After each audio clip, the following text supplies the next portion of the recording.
I've resisted for the longest time, but despite my better judgment and not having set foot in the DZ since Clutch and Berserk were a thing, we're going to see how this goes.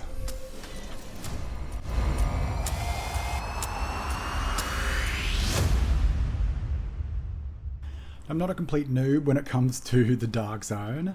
I spent a very good portion of the first year of the Division 2's release in the Dark Zone tearing it up, with the best of them, if I do say so myself. But for whatever reasons, people drifted away. There was difficulties in finding people to compete against in the Dark Zone for a period there, and I just drifted away. And I realistically haven't been back in a very long period of time. What I can tell you with certainty is that you can wear whatever build you want into the DZ and farm no problems whatsoever.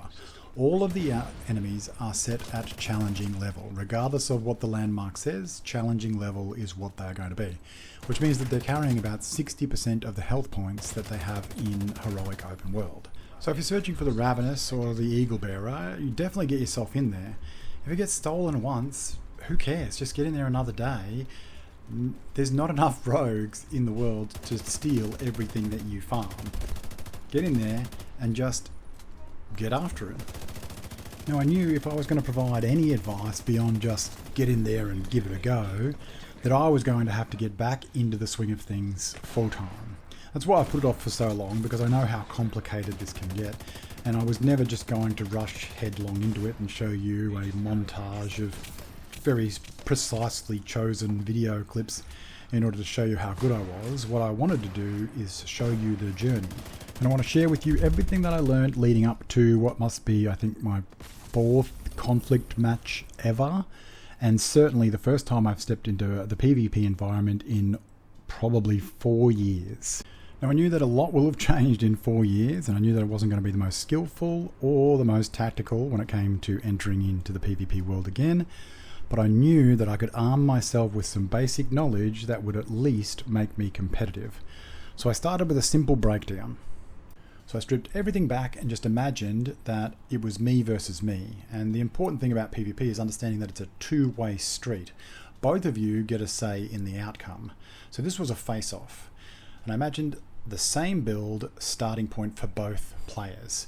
25% expertise, 10% watch, 15% specialization bonus, and 15% weapon damage on the weapon, meaning our starting point was 65% added weapon damage. I gave them a stock standard 50% crit chance and 100% crit damage for an average of 50% crit hit damage output on every single bullet. Now I gave them an average assault rifle, and I said that the base weapon damage was 50,000 just for round numbers. And if you weren't already tracking, there is a 2.5 times damage modifier to assault rifles in PvP, meaning that it brings down the base weapon damage to 20,000 from 50,000. Now, just to make things easy, inclusive of damage to targets out of cover, damage to health, damage to armor, which I was ignoring at this point, I gave the base weapon damage 40,000 for an on-crit and 80,000 for a critical hit. And then I pitted them against each other. Both players would start with 750,000 in armor and 350,000 health behind that, which meant that both players would have 1.1 million health points. Over our average bullet damage of 60,000, which at 50% crit chance, midway between 40 and 80, means that both players would die in 18.33 bullets. That is a very short period of time. Pretty much every assault rifle expels rounds at between 10 and 15 rounds a second. Both players are going to survive for less than 2 seconds in their current state. So what I knew more than anything else, build, weapon, anything like that, who is landing rounds on target first is definitely going to, majority of the time, come out on top. So it might seem pretty obvious, but I now know certainly that situational awareness is going to be a massive force multiplier when it comes to PvP. But also seeing number of bullets required being so low, I also instantly recognized two other factors. I instantly recognized that the number 2 determiner of who is going to die first is going to be RNG. Now first off, I've spoken about this before, but the last bullet principle means that obviously we cannot deliver the damage in 18.33 bullets, so both enemies are going to have to fire 19 bullets in order to kill the other person. And in a perfectly distributed RNG world, regardless of whether or not you started with a crit or whether or not you started with a non-crit, both players will require 19 bullets in order to kill the other member.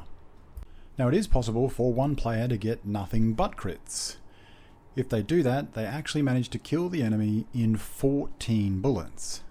If you're unlucky, you're also capable of getting nothing but non-crits, which means it's going to take you 28 bullets to kill the enemy. If both of you have equal stats, RNG will determine where you fall in between non-crits and crits. Now the reason why a 50-50 split of 19 bullets isn't halfway between 14 for all crits and 28 for all non-crits is because the chance of you getting all crits is 1 in 16,000. The chance of getting all non-crits is 1 in 268 million.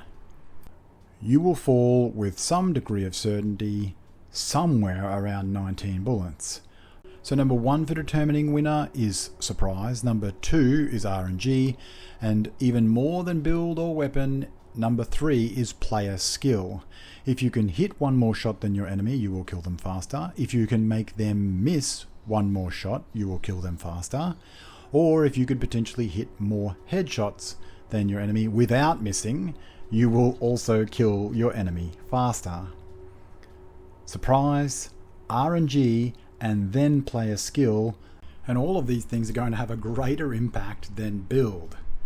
But luckily, no one can control RNG.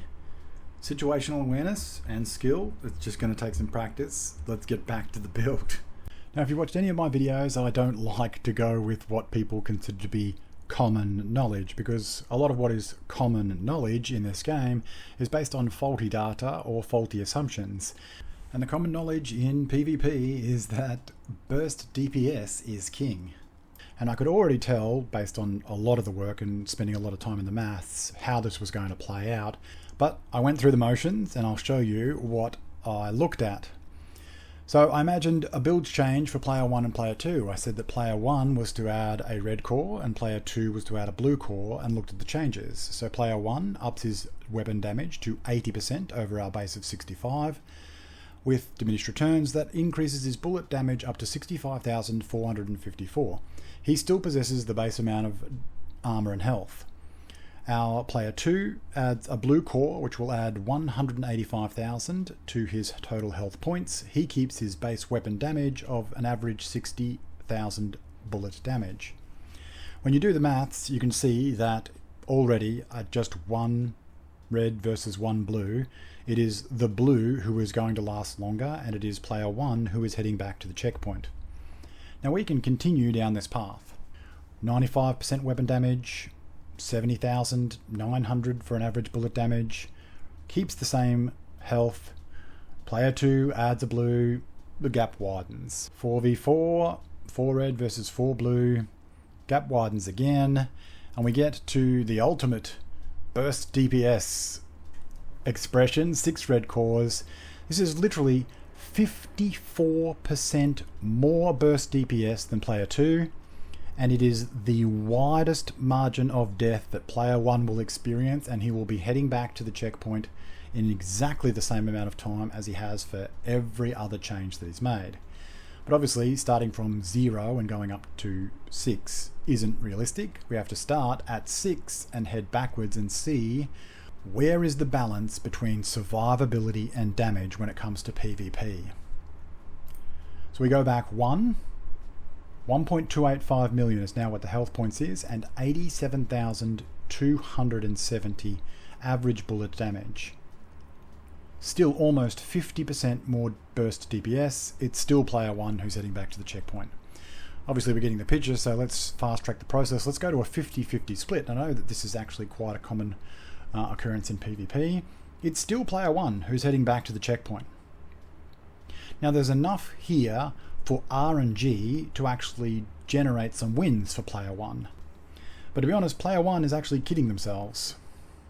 There is still more than an entire bullet's difference between player 1 and player 2 at this point. We go to a 4-2 split, and now we are approaching that 1 bullet mark. RNG is definitely going to swing this both ways, and it's going to be virtually impossible to tell the difference unless you've actually done the maths.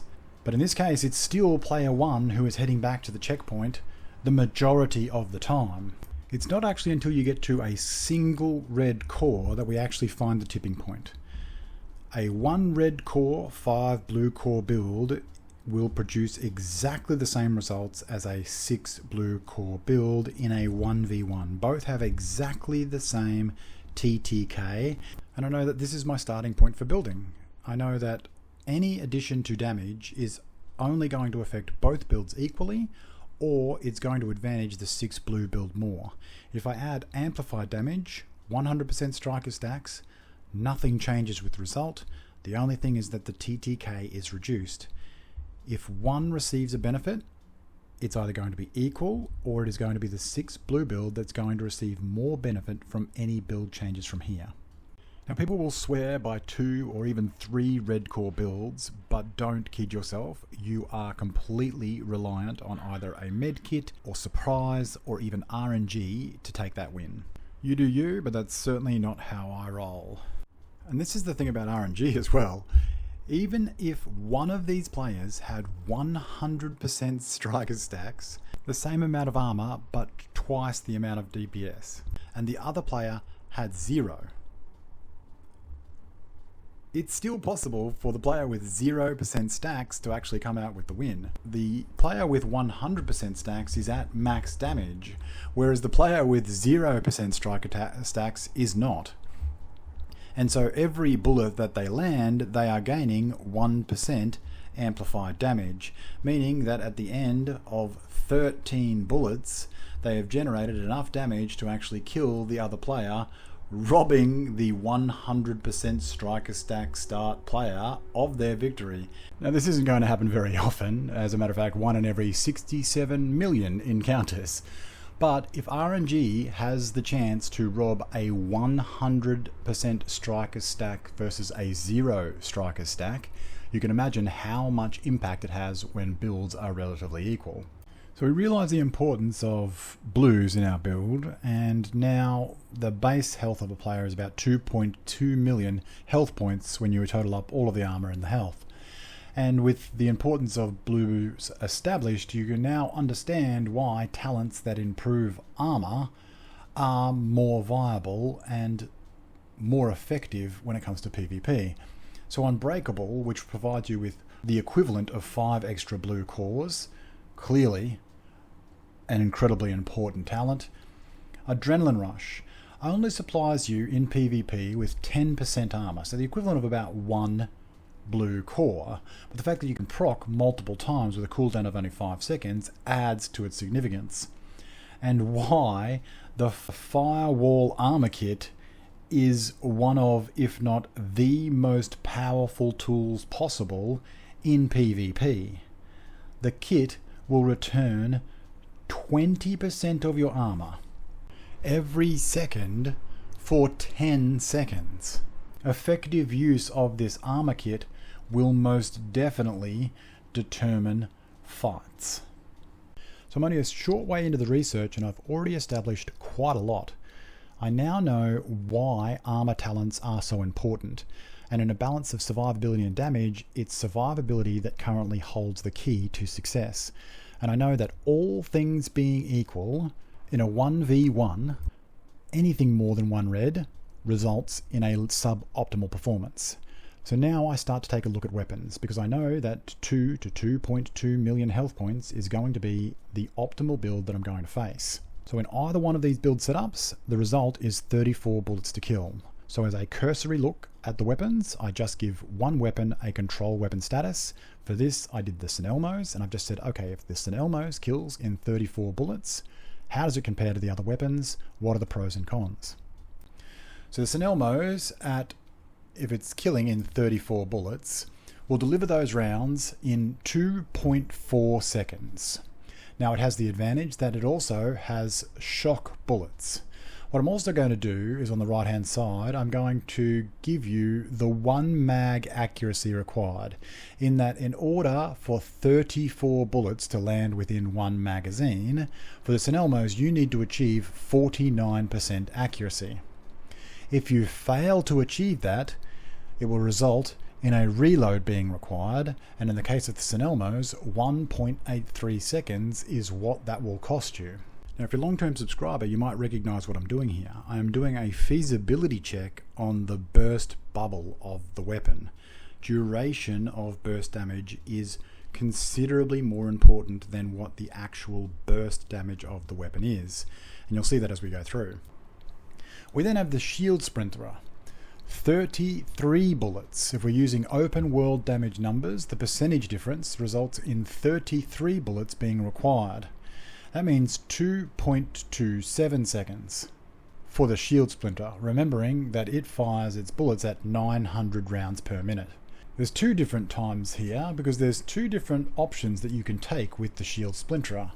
With the shield splinterer, over 33 bullets on a 60 round magazine, Perfect Optimist will deliver on average 6.87% extra damage to your output. So that's calculating in the diminished returns on a 6 blue build and what you will average as far as your damage output over just 33 bullets of the magazine. And in comparison to the Snellmos, the shield splinterer has 10% less crit chance and 20% less crit damage. Now, if you were to take a 50 round magazine, then Perfect Optimist becomes more powerful because you are using a larger proportion of the magazine. You would now add 8.2% to your damage output. But the result is that you require greater accuracy in order to be able to complete the damage within one magazine.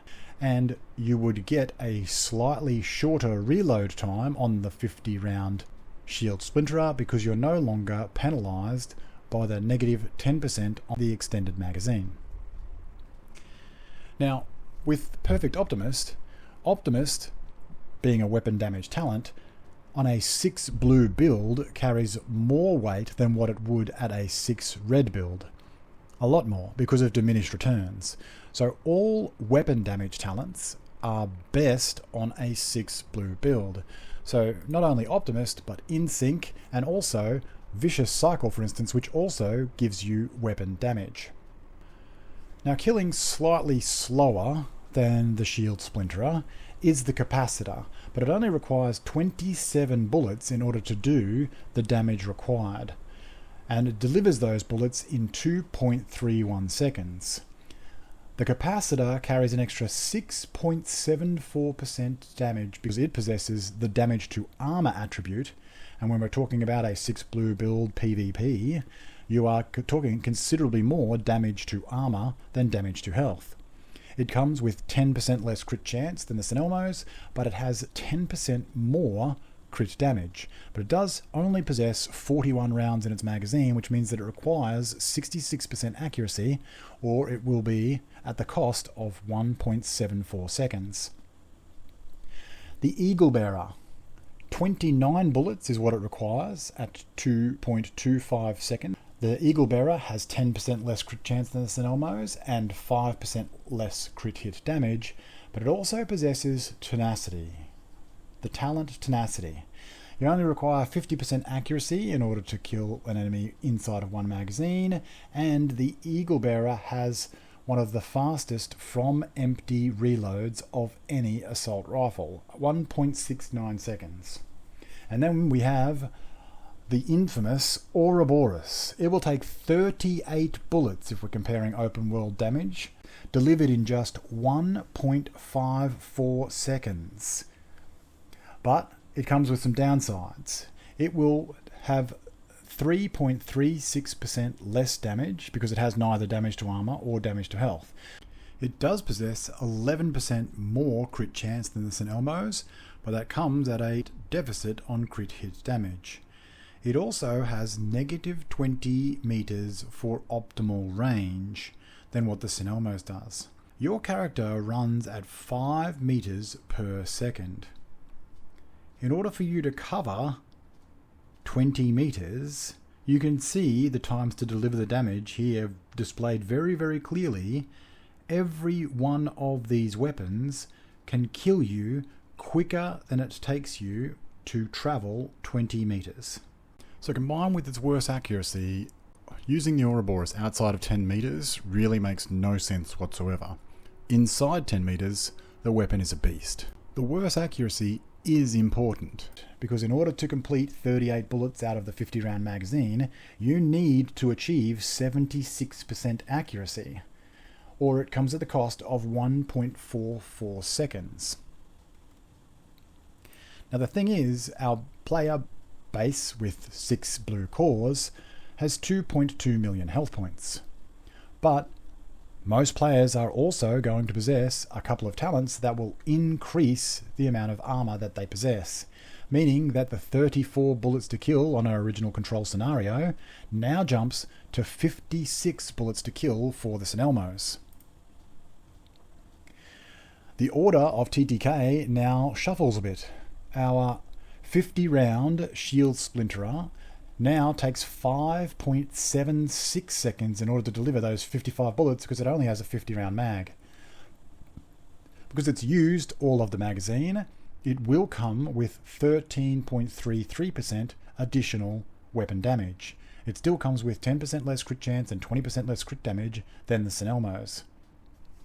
Now in fairness, the 13.33% weapon damage that is from Perfect Optimist across the full magazine would be enough to actually reduce the number of bullets required to sneak it under one magazine. And that would actually shift it from last place to second place, but it would also require you to achieve 97% accuracy in order to do so. On the flip side though, we also have not included the negative 10% crit chance and crit hit damage that is the deficit from the Senelmos. We have only factored in base weapon damage. The capacitor, 44 bullets now, and unfortunately that is more than the 41 bullets in its magazine, now takes 5.51 seconds, still carrying the advantages of crit damage and also the damage to armor over the Senelmos, but the cost of a reload and negative 10% crit chance doesn't really keep it in the race. Senelmos, our control weapon, 56 bullets, takes 3.95 seconds and it still carries shock rounds, and you only require 80% accuracy in order to achieve a kill complete of a 6 blue double talent player. The Ouroboros now takes 62 bullets, obviously more than one magazine, and it now is exactly the same TTK as the Senelmos, but it is still carrying negative 3.36% damage, negative % crit damage, negative 20% optimal range, and negative accuracy as well. It does have 11% crit chance going in its favour, which does make a difference. But now the Ouroboros needs to maintain 62% accuracy, otherwise it's going to have to do a second reload. Our 60 round shield splinterer comes in at number 2, 3.67 seconds. The talent is now going to add 11.1% damage total to our output, still negative 10% crit chance and 20% crit hit damage, and at 55 bullets it needs 92% accuracy in order to be able to kill the enemy, or it will come with the largest penalty for reload at 2.09 seconds. The Eagle Bearer only requires 48 bullets in order to do all the damage, 3.6 seconds. It is carrying a deficit of 10% crit chance and 5% crit hit damage over the Senelmos, and it does come with tenacity. It requires also 80% accuracy in order to achieve that result. Now in PvE, you can stick your head in the sand and you can pretend like none of the principles that I've spoken about actually exist and that they don't apply to you. But when it comes to force on force, PvP, where you are against an enemy with an equal capacity for both build and damage, these principles amount to a lot. And what you're seeing here is that burst DPS is not king. Burst bubble at this point is definitely the most important. And some more principles come into play when it comes to PvP modifiers. I haven't been completely upfront with you because during my investigations I established that there is a difference with weapon types and PvP modifier. So the 2.5 times reduction that I've already spoken about, that only applies to ARs. SMGs, inclusive of the Ouroboros, receive a 3 times modifier. So the results that I just posted before, you can expect 20% worse results because I was using open world bullet damage comparisons for the base damage. 20% worse. And it's for all SMG platforms, so it includes the Chameleon as well. Now SMGs come with a naturally higher burst damage, but I'm not sure why the modifier needs to be more for an SMG, because at the end of the day those other limiting factors like optimal range, accuracy, smaller magazines on average, those do level things out. What I can understand is that LMGs suffer the same 3 times modifier. But for LMGs, the only thing holding them back in the open world is the fact that you can't use them with a shield. Now in PvP, that's not so much of a concern, and their extra large magazine capacity and damage to armor are definitely advantages. And as for shotguns, I've spoken about the first bullet principle before. When the damage required to be done is low, the fact that an immense amount of damage can be released by a shotgun in next to 0 seconds, that first bullet advantage is massive and wouldn't be able to be overcome in the time frame that it takes to take someone down. Hence the increased modifier there. Now when it comes to PvE, there are plenty of people who just want to stick their head under a rock and not acknowledge the fact that some of the principles that I've introduced to the community, the first bullet principle, the last bullet principle, the first magazine principle, and I'm always harping on about survivability equaling damage and your burst bubble versus the value of burst DPS. And to be honest, in PvE, the amount of damage that's required, the number of enemies that you have to deal with in a mission, and the differences are largely taken care of by rationalization across that time, or even RNG, and you can continue to believe whatever it is that you want to believe and say that they don't make a difference. But when it comes to PvP, these things make a massive difference. I've already shown you how survivability drastically eclipses even a 50% deficit in burst DPS. I've already shown you how magazine size can make a whopping difference to your damage output. And the first bullet principle requires shotguns to be hampered by an additional 43% over their nearest rivals to make up for the first bullet principle. Now I have literally proven the effects of these principles on damage and still are faced with deniers. The community has largely been completely oblivious to these things for the last 5 years, and you can maybe understand now why I've been reluctant to delve into the world of PvP. But here's another principle which applies even more so to PvE, because your damage amounts are even higher, that people still deny is an effect, but on PvE the results of not understanding this principle will result in a reduced performance.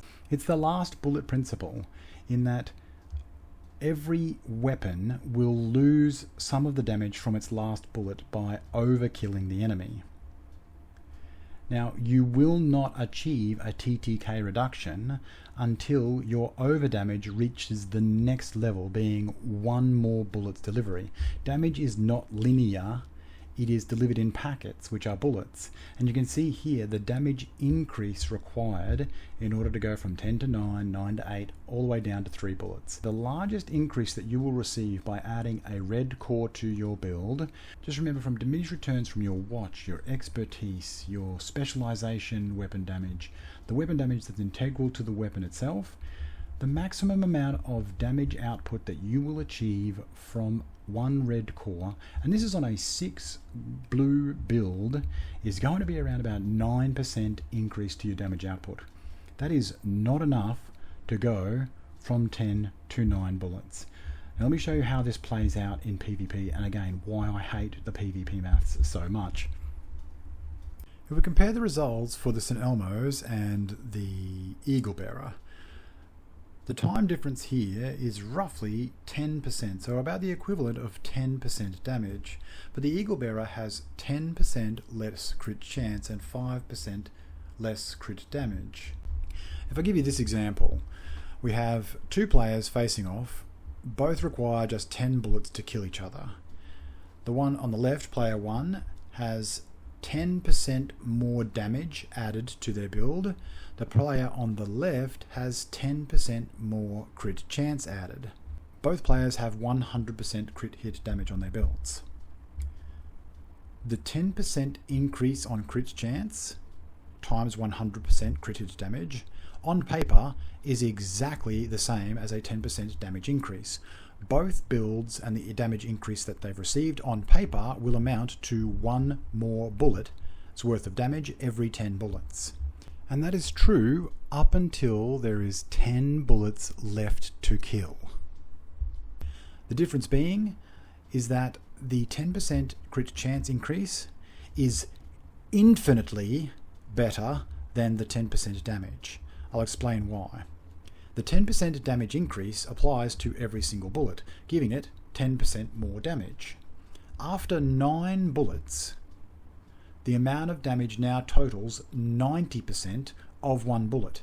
It is not yet enough damage to reduce the total bullets to kill by even 1.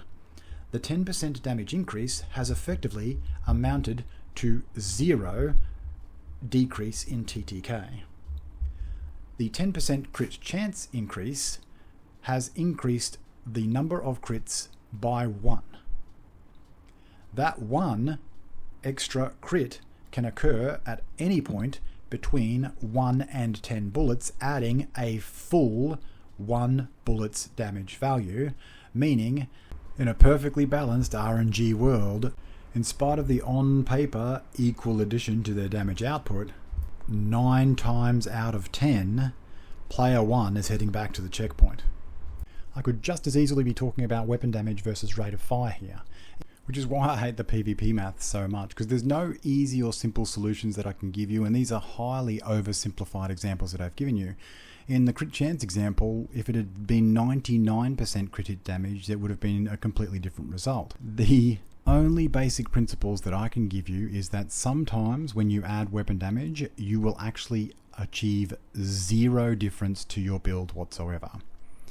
And when it comes to an equal amount on paper of damage versus rate of fire, as far as your burst DPS is concerned, always take rate of fire. You will always realize a time decrease. You will not always realize a damage increase in your TTK amount.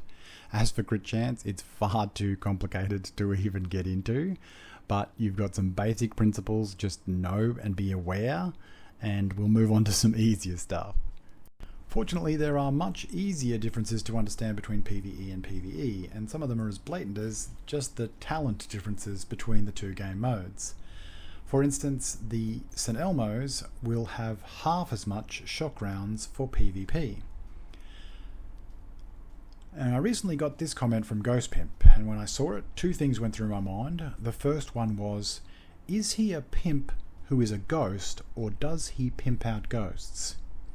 But the second, much more relevant question was, how is it that somebody can find the EB better at delivering headshots than the St. Elmo's, which is what he's commenting on here.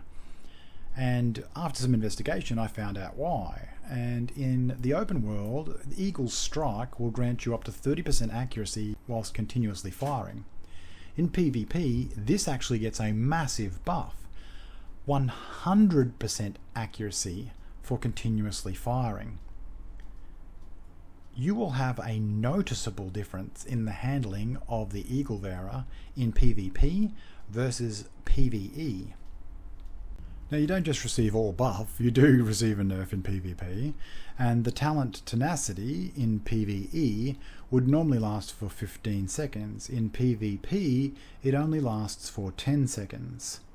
Now, I apologize if you're one of the people who understand this talent completely, but I'm going to explain this and just show you what this talent can do for you in the PvP world. But based on people calling this a non-damage talent, and based on what I've seen from footage in PvP, it's pretty clear to me that people don't really understand it. And if they do understand the mechanics, I don't think they understand the effect fully. So very quickly, the tenacity buff you have to build up. You get between 40 and 80% damage reduction on activation. Now that 40 to 80% is displayed on the UI of the weapon, and you build that up by either body shots at 1% or headshots at 5%, up to a maximum of 80%. If you then activate the talent by performing a headshot kill, you will glow red, and during that period of time that you are glowing red, you will receive a damage reduction to all incoming damage equivalent to the number of stacks that you have built up between 40 and 80%. Now the talent definitely has its downsides, which many people complain about rightfully in PvE, but I just want to display a scenario just to show you how effective this talent can be in the PvP realm. So we have a player with an Eagle Bearer. He's got his base health of 350,000. He's got his base armor of 750,000 that sits on top of that. And he's running a 6 blue core build. All of a sudden he hears the rogue activation around the corner. All of a sudden his adrenaline rush is given an extra buff of 1, and that's very quickly followed by the equivalent of another 3 armor cores that are added in bonus armor by adrenaline rush as 3 more rogues come around the corner. He's now facing a 1v4 situation. The very first rogue, however, was a little too eager, maybe trying to use his Ouroboros at close range. The exchange between the two players, our player and the first rogue, results in that first rogue dying, and it then results in the stripping of all of the adrenaline rush buff and the 6 blue cores on the back of that as well, leaving him with just his base armor and his base health in order to face 3 more rogues. In the process of killing the first rogue, tenacity is enacted, and he's got a full 80% damage reduction now working in his favour. So at an 80% reduction in the damage that the 3 rogues are doing, just the base health and the base armor of the equivalent of 4 armor cores now turns into this. If the 3 rogues manage to burn through those 20 armor cores, well then Unbreakable procs, and our player gains another 20 armor cores. In the time that it's taken these rogues to burst through these armor cores, Adrenaline Rush will have now procced at least once more, possibly twice. And there is also the possibility that our player can also activate an instant armor kit, which will now be the equivalent of gaining this much more armor. And this is what it would have looked like had our first rogue not been able to take any armor off of player 1. And this is the amount of armor that our 3 remaining rogues would have, including Unbreakable and Adrenaline Rush procs. Tenacity has the ability to turn a 1v4 into a fair fight. Let's step away from weapons and move on to skills. Now the shield is a popular choice in PvP, and on a 6 skill tier build, or 6 blue cores, which gives you 6 skill tier shield, the health of that shield is 4.7 million. Now on an average bullet damage incoming at around 60,000, that would be quite a substantial amount of time, and for that very reason it has been nerfed. The PvP damage taken modifier for shields is 8 times instead of the 2.5 times that the 60,000 is calculated on, which means that the average bullet is actually going to be doing around 192,000's worth of damage to your shield. What that means is that that shield will last, if the incoming damage is coming from a 6 blue core build, around about 25 bullets. Now most weapons are going to expel those rounds in a little under 1.5 seconds. And if your shield should break, You're then subject to an animation that results in you being unable to deal your own damage for about 2 seconds following that, on top of suffering a disorient effect as well. It's a virtual death sentence. If you're going to use a shield, don't let it break. And that's also providing that you're not getting shot in the head. A drone, on the other hand, has very little downside at all. The damage reduction offered by Tier 0 drone in PvP is around 10.5%. Now, across the full value of your armor and health, that's more than the value of a blue core. Well, it would be if the health of a Tier 0 drone wasn't only 1.1 million in HP, which means it can only absorb 1.1 million's worth of damage before it breaks, which means that the value of a drone is worth around about 60% of an armor core. If you add one skill tier to that drone, your damage reduction goes up to 13%, which doesn't sound like a lot, but the health of that drone now goes up to 1.9 million, almost the equivalent of your entire armor and health pool, meaning that the overall reduction is now the equivalent to 1.4 armor cores, which makes the drone with one skill tier more than 100% more effective than with 0 skill tiers.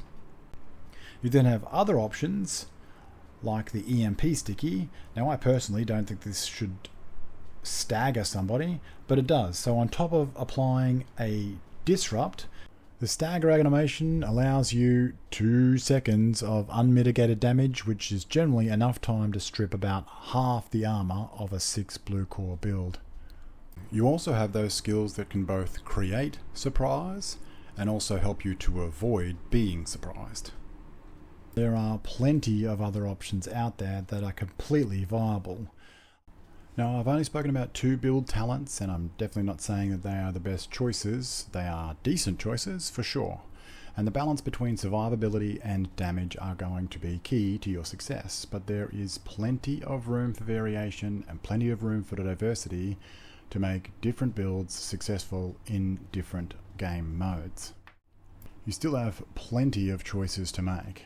Do you go for perfectly unbreakable and take shotgun damage bonus, or do you take 5% less armor on your armor breaking but take 10% damage to your assault rifle? Do you even use an assault rifle?